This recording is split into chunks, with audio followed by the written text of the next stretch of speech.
High and low சேனலை மறக்காம subscribe பண்ணிருங்க அண்ட் மறக்காம பெல் பட்டனையும் கிளிக் பண்ணிருங்க.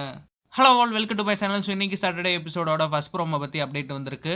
பிக் பாஸ் வீட்டுக்குள்ள எந்த டாபிக் பெருசாக சண்டை போடுறாங்களோ அவர் எந்த டாபிக் பெருசாக டிஸ்கஸ் பண்ணுறாங்களோ ஸோ அதை பற்றி தான் எப்பவுமே கமல் ஃபர்ஸ்ட் ப்ரோமோவில் பேசுவார். அதே மாதிரி இன்னைக்கு ஃபர்ஸ்ட் ப்ரோமோவில் கமல் மாற்றி மாற்றி பேசுறத பற்றி பேசியிருக்காரு. இது யாரை இண்டிகேட் பண்ணுதுன்னு பார்த்தீங்கன்னா பாலாவை தான் இண்டிகேட் பண்ணுது. இந்த வாரம் ஃபுல்லாக அவர் தான் மாற்றி மாற்றி பேசுறாருன்ற வேர்டை யூஸ் பண்ணிக்கிட்டே இருந்தாரு. அண்ட் இந்த வேர்டு யாரை டார்கெட் பண்ணுதுன்னு பார்த்தீங்கன்னா ஆரியை தான் பண்ணுது. பாலா வீட்டுக்குள்ள எல்லா ஹவுஸ்மேட்ஸ்டையும் போய் ஆரி மாற்றி மாற்றி பேசுறாரு, பேக்கேஜ் வச்சு பேசுறாருன்னு சொல்லிட்டு எல்லா கேமரா முன்னாடியும் ரெஜிஸ்டர் பண்ணிட்டு காலர் டாஸ்க்ல பாலா ஆரிட்ட பேசினப்ப கூட பாத்தீங்கன்னா மாத்தி மாத்தி பேசுறீங்கன்னு தான் சொன்னாரு. அண்ட் நேத்து அன்சீன்ல பாலா அனிதாட்ட கூட இதான் சொன்னாரு, ஆரி மாத்தி மாத்தி பேசுறது ப்ரூவ் ஆயிருச்சுன்ட்டு. சோ கேப்டன்சி டாஸ்க்ல ஆரி வர்சஸ் பாலா கான்வர்சேஷன் கண்டிப்பா கமல் டிஸ்கஸ் பண்ணுவாரு.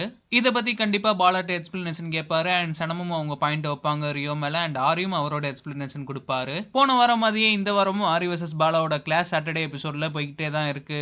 இந்த வாரம் பாலா கண்டிப்பா நாமினேஷன் லிஸ்ட்ல இல்ல. சோ ஆரி ஃபர்ஸ்ட் சேவ் ஆவாரா இல்ல மத்தவங்கள சேவ் பண்ணுவாங்களான்னு சொல்லிட்டு பார்க்கணும்.